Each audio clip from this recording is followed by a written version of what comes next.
Di sebuah kampung kecil bernama Kampung Manja, hiduplah 3 sahabat karib yang bernama Raju, Ahcong dan Zikri.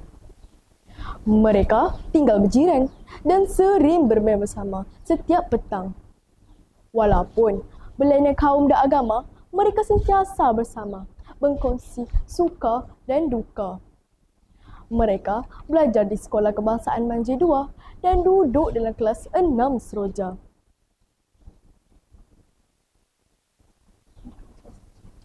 Raju suka bermain bola sepak. Ahcong pula gemar melukis.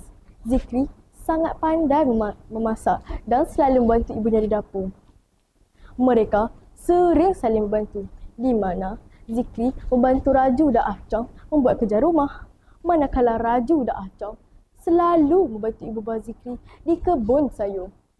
Hidup mereka damai dan bahagia. Namun, pada suatu hari, suasana yang ceria itu berubah menjadi duka. Hujan lebat turun 3 hari berturut-turut, menyebabkan banjir besar melanda Kampung Manja. Rumah-rumah rosak teruk, barang-barang hanyut di bawah arus. Ramai penduduk kehilangan tempat tinggal. Rumah keluarga Raju ditenggelami air. Dinding retak, perabot rosak. Ibu bapa Raju menangis melihat kedai rumah mereka. Ayah Raju yang bekerja sebagai nelayan tidak dapat turun ke laut kerana botnya rosak akibat banjir. Ahcong dan keluarganya juga rugi besar. Kedai runcit milik ayahnya rosak teruk. Semua barang jualan basah dan tidak dapat dijual semula. Ahcong dan keluarganya rugi besar dan tidak tahu cara untuk mulakan semula. Zikri pula menerima berita yang paling menyedihkan. Ayahnya yang bekerja sebagai sukarelawan yang membantu mangsa banjir telah jatuh dan dihanyutkan oleh arus deras. Mayatnya ditemui 2 hari kemudian. Zikri menangis setiap malam kerana merindui ayahnya. Ibu Zikri cuba kuatkan semangat, tetapi yang jelas kelihatan sangat sedih dan lemah. Melihat penderitaan masing-masing, ketiga-tiga sahabat itu mula sedar. Mereka perlu saling membantu untuk bangkit semula dan tidak boleh duduk diam menunggu bantuan. Raju mengajak rakan-rakannya membersihkan rumah yang dipenuhi lumpur. Ahcong pula menggunakan bakat melukisnya, membuat poster kutipan derma dan mempromosikan kempen derma di sekolah dan kedai-kedai sekitar. Zikri dan ibunya mula memasak makanan percuma untuk dibagikan kepada mangsa-mangsa banjir yang belum menerima bantuan. Mereka membungkus nasi lemak, bubur, lalu menghantarnya ke pusat pembedihan banjir. Ahcong dan Raju tolong edarkan makanan itu. Kawan-kawan mereka yang lain turut serta. Ada yang mengangkat barang, membuang sampah dan membantu warga emas membersihkan rumah. Guru-guru mereka di sekolah sangat kagum di atas semangat yang ditunjukkan oleh murid-murid Kampung Manja. Guru besar mereka, Puan Nurela, memuji usaha mereka di dalam perhimpunan sekolah. Tidak lama kemudian, kempen derma yang dijalankan oleh Ahcong berjaya mengumpul banyak bantuan. Wang yang dikumpul, mereka membeli peralatan sekolah baru untuk murid-murid yang kehilangan beg dan buku.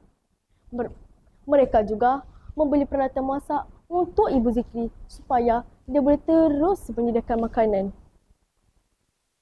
Raju pula menerima satu berita baik. Seorang dermawan yang terbaca kisah mereka di akhbar terbantai mahu membaiki buat ayahnya supaya dia boleh terus menangkap ikan. Ahcong pula berjaya membuka kembali kedai ayahnya dengan bantuan dari jiran-jiran kampung yang bersatu hati memberikan sumbangan. Zikri masih merindui ayahnya, tetapi dia mula belajar menerima takdir. Dia tahu ayahnya pergi dalam keadaan mulia, iaitu membantu orang lain. Dia bertekad mahu menjadi doktor supaya boleh menyelamatkan ramai nyawa suatu hari nanti. 3 bulan selepas kejadian banjir, Kampung Manja makin pulih. Rumah-rumah dibina semula. Tanaman makin menghijau. Dan suasana kampung kembali ceria.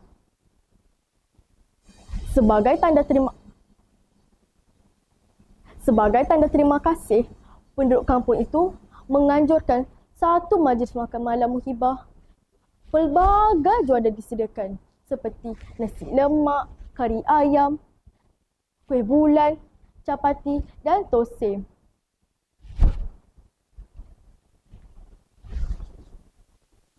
Zikri, Raju dan Acang diri di atas pentas lalu memberikan sedikit ucapan ringkas. Sebaik saja ucapan tamat, sorakan gemuruh bergema di seluruh dewan. Penduduk Kampung Manja berdiri sambil bertepuk tangan. Memberikan penghormatan kepada 3 sahabat itu, Zikri, Raju dan Acang. Lampu pentas berkelip-kelip ceria, menceriakan suasana malam yang sudah sedia meriah dengan hiasan berwarna-warni dan bau harum dari kuih muih tempatan yang memenuhi udara. Selepas majlis tamat, ketiga-tiga sahabat itu duduk di atas tikar sambil menikmati nasi lemak dan air sirap bersama penduduk kampung.